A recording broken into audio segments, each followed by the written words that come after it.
Welcome back to Gentle Within. This season on this channel we talk about limerence, infatuation and love. And in this series we explore 4 different reasons why we fall in love with a specific person and not someone else. In this video we look at it through the lens of attachment theory. If you want to understand yourself and your relationships more clearly, understanding attachment is essential. So what is attachment? Attachment is the deep emotional bond that forms between a child and their caregiver. The way your caregiver responded to you as a baby or as a young child shaped how you learned to experience safety, love, and emotional connection in the world. Attachment also describes the emotional bonds we form later on in significant adult relationships.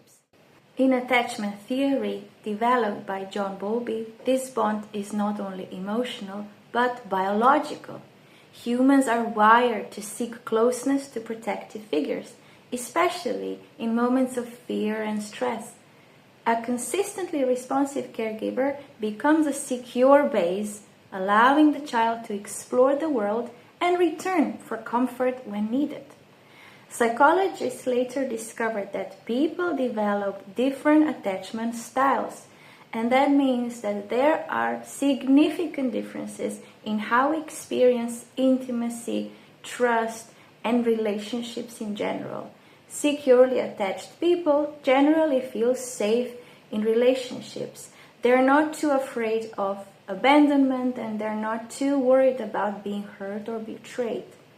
They see relationships, love, intimacy as something positive.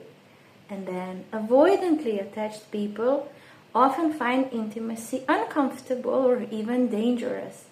They might say or even think they want a relationship, but when they find things are getting too serious, they unconsciously start to withdraw and sabotage the relationship.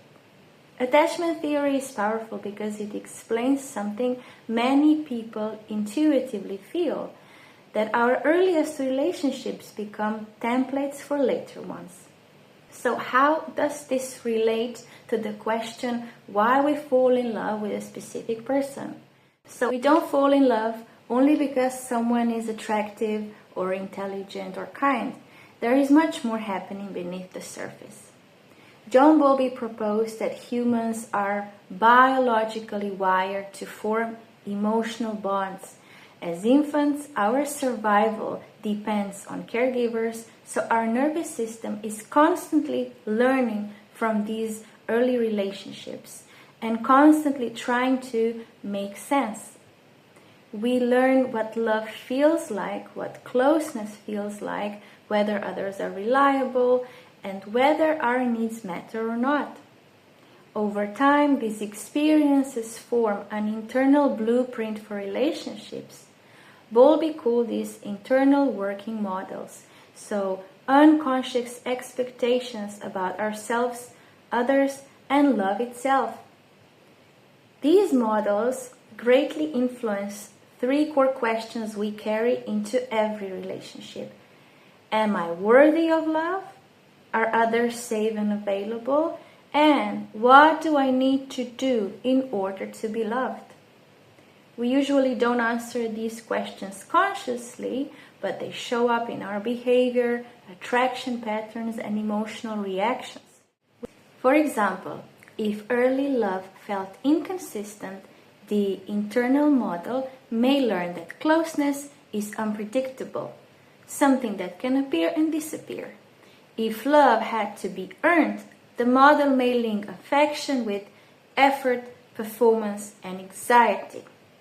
And if emotional needs were met reliably, the model tends to expect stability, safety, and reciprocity in relationships. In this way, internal working models act like a hidden filter. They don't just shape how we think about love, they also shape what we actually experience as love. This is where attachment becomes especially important in romantic love. We often think that attraction is based on personality or chemistry, While those things matter, attachment theory suggests something much deeper. We are drawn to what feels familiar to our nervous system. And familiar does not mean healthy, not always. Many of us are unconsciously attracted to emotional dynamics that resemble our early environment because the nervous system equates familiarity with safety. Even chaos or inconsistency can feel like home if that is what love originally felt like. For example, someone who grew up with emotionally unavailable caregivers may associate love with longing, uncertainty, waiting. And later in life, they may feel intense attraction towards someone who is distant or inconsistent. They experience strong chemistry, obsessive thoughts, and emotional highs and lows. And often this intensity is mistaken for true love. Now, what I find the most fascinating when it comes to attachment theory is this, but it's going to be slightly controversial. It often seems as though anxiously attached people crave intimacy more than anyone else. But what they're actually seeking is not intimacy itself, but relief from the fear of abandonment. As a result, they may become highly focused on maintaining the relationship, gaining reassurance, and staying emotionally connected at all costs. The challenge is that genuine intimacy requires more than closeness. It requires a stable sense of self. Many anxiously attached people define their worth through the reactions and approval of others, making it difficult to show up authentically in relationships.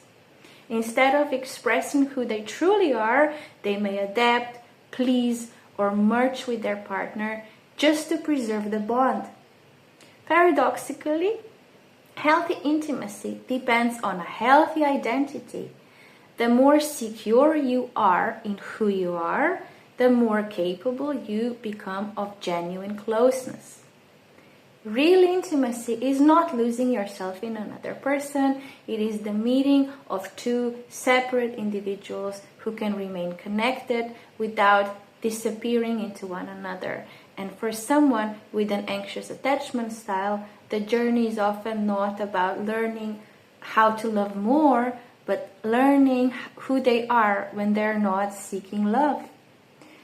Anxiously attached people often say they want true love or real intimacy, but often at an unconscious level, they're terrified of it. And this is one reason they're often drawn to difficult and emotionally unavailable people, because unconsciously they know they're not really capable of real intimacy. This is the paradox.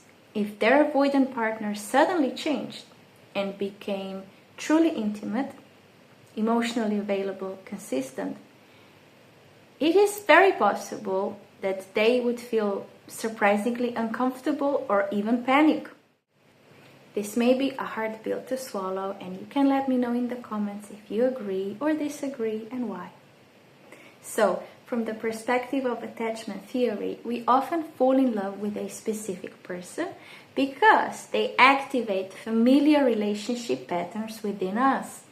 Our early experiences of love and connection shape unconscious expectations about ourselves and others and what relationships are supposed to feel like.